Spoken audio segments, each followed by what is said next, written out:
bom com vocês?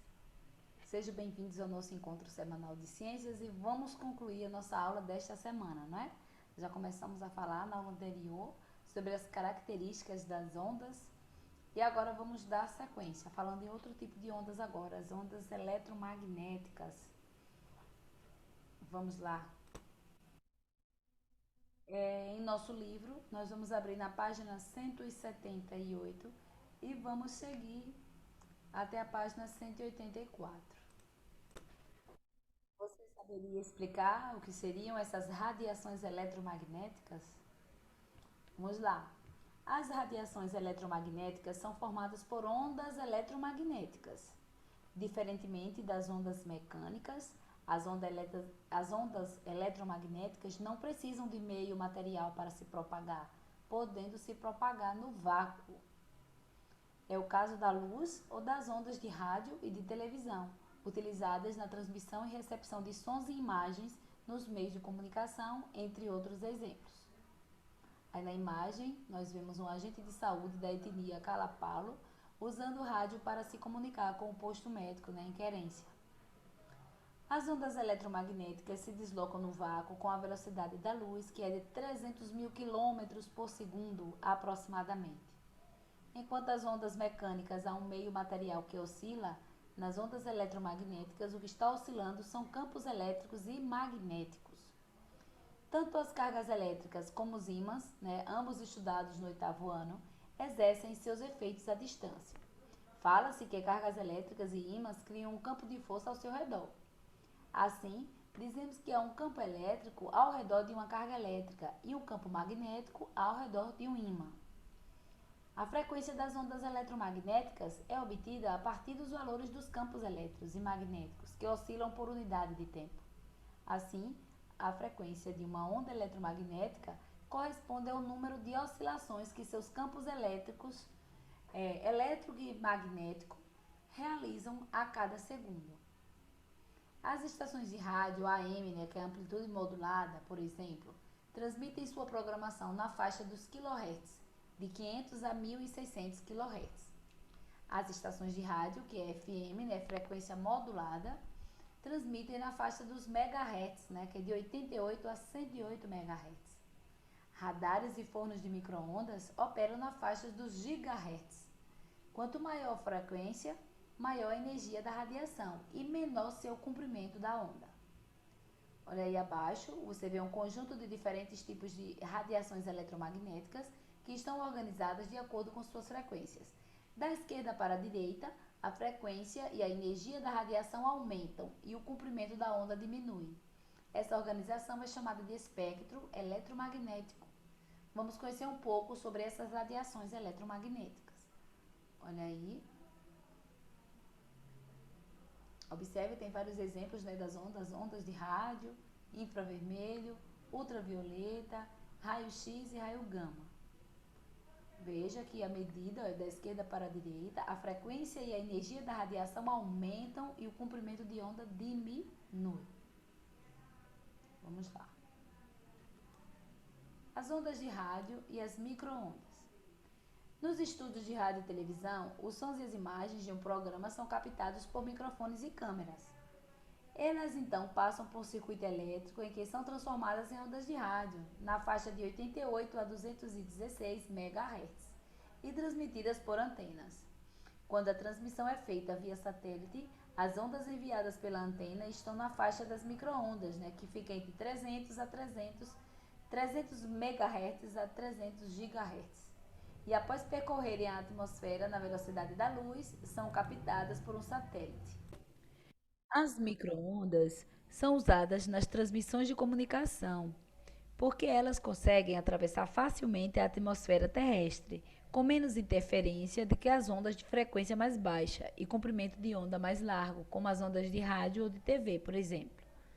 O satélite amplia o alcance da primeira antena de uma estação transmissora, reemitindo essas ondas eletromagnéticas para uma antena receptora em outra região do planeta, também na faixa das micro-ondas. O sistema que integra satélites e antenas também utiliza micro-ondas para a comunicação pelo telefone celular e para o acesso à internet móvel, nesse e em outros tipos de aparelhos. Olha aí, o satélite, as microondas e aqui as antenas. As microondas são usadas para transmissões de rádio e televisão e para a telefonia por satélites.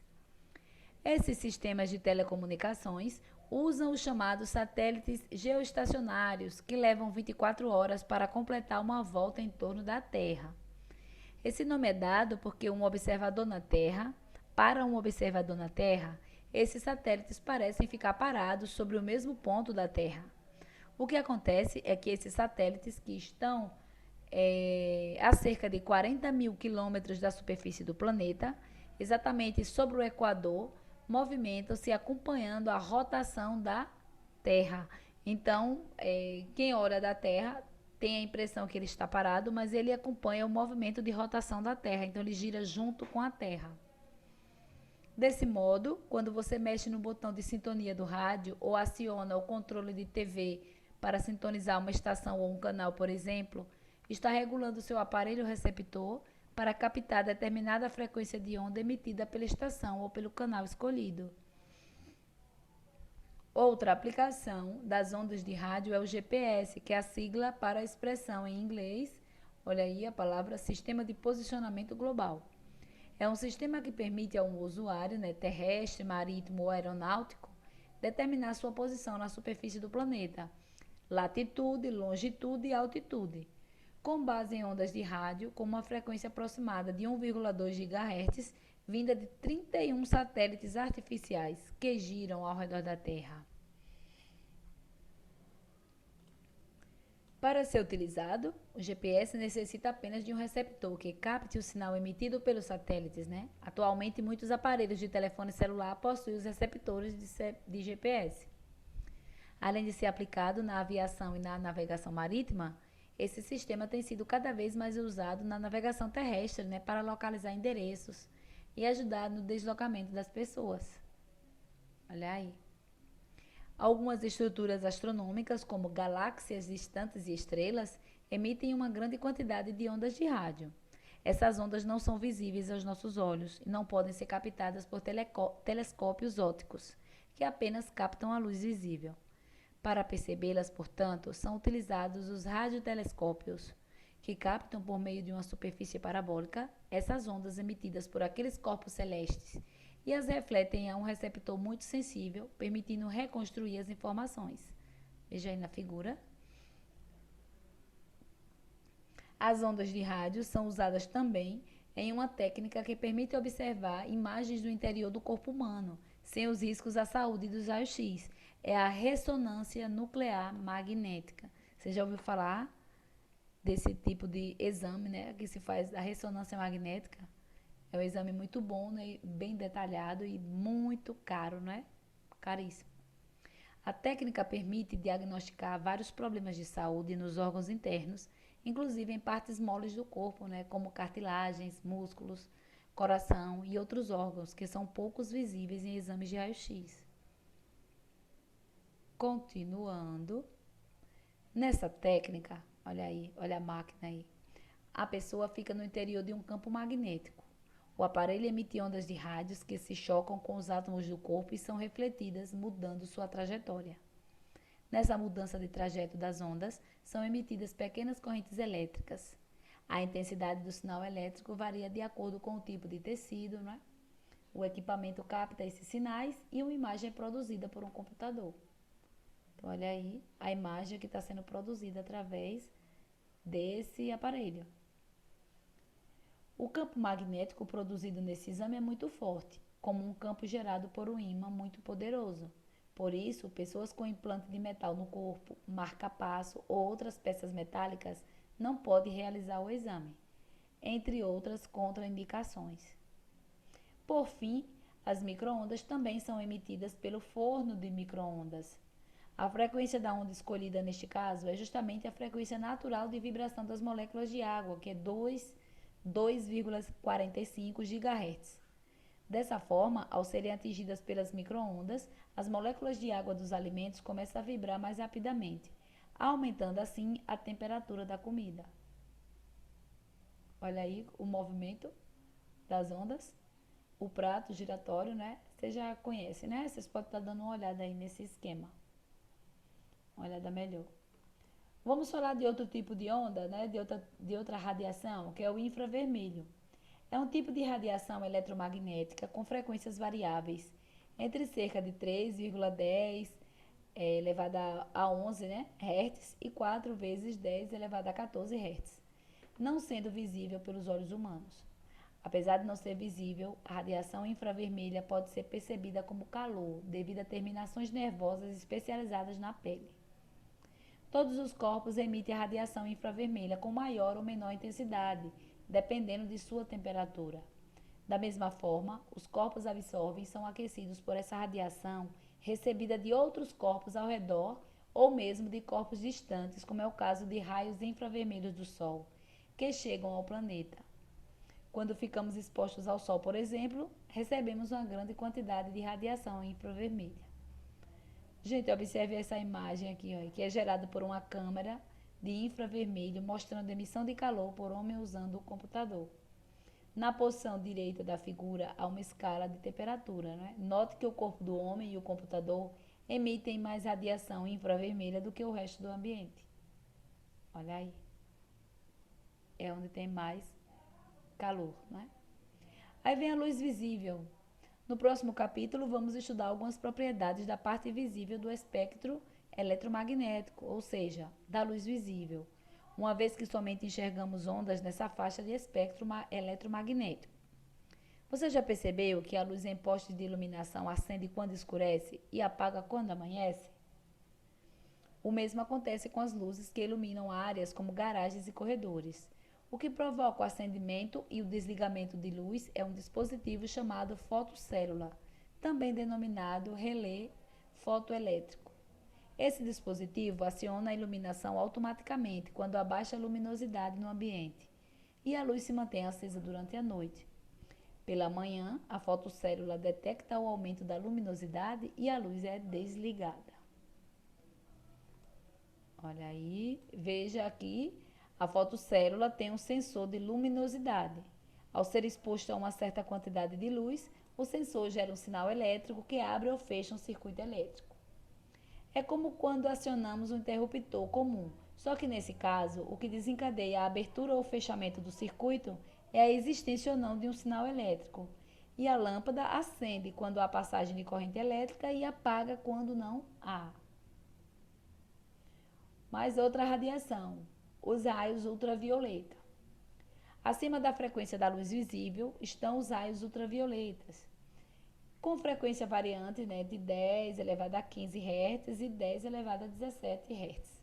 Esses raios são emitidos pelo Sol e atuam, por exemplo, na produção de vitamina D no organismo humano, que é necessária ao desenvolvimento saudável dos nossos ossos.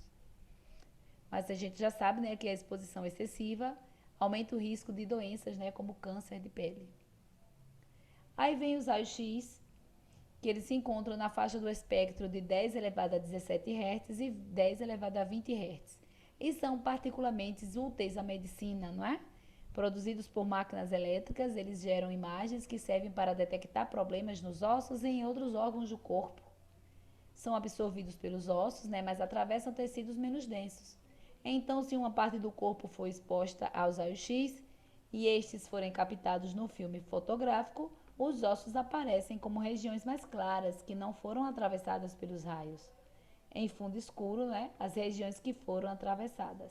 Essa imagem recebe o nome de radiografia e ela é usada para detectar fraturas e outros problemas, como nós vimos no início da unidade, né, do capítulo, onde tem uma médica examinando uma imagem de raio-x. Muito bem, gente. Aqui ainda tem, falando sobre a radioterapia. Olha aí. Esse tratamento, conhecido como radioterapia. Olha aí. Vou começar do início do parágrafo.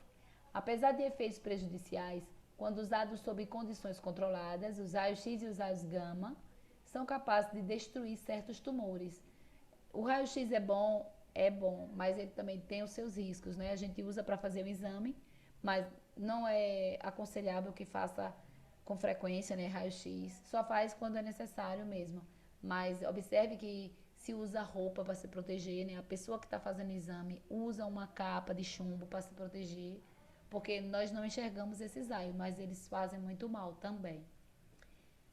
Voltando a falar aqui sobre os raios X e raio gama, esse tratamento conhecido como radioterapia é usado para tratar determinados tipos de câncer. Vocês já ouviram falar sobre a radioterapia?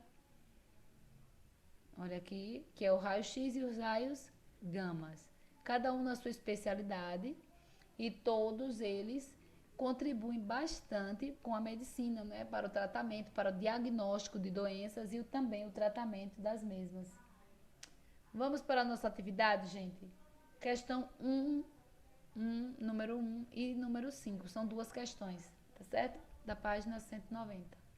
Olha aí. Que diferenças existem entre ondas sonoras e ondas eletromagnéticas? Vocês poderiam responder? Vamos lá, vamos responder.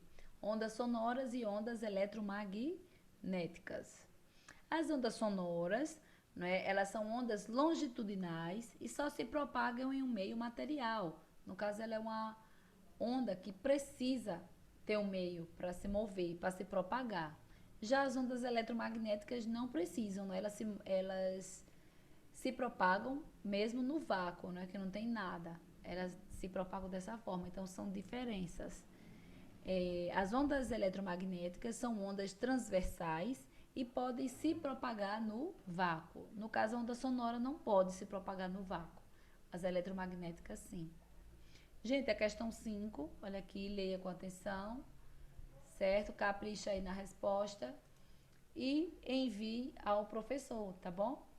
Então, assim, nós concluímos a nossa segunda videoaula falando sobre as ondas mecânicas, né, características das ondas e as radiações, que são as ondas eletromagnéticas.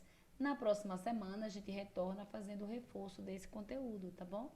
Então, fiquem com Deus, tenham uma ótima semana, bons estudos e a gente se vê. Tchau!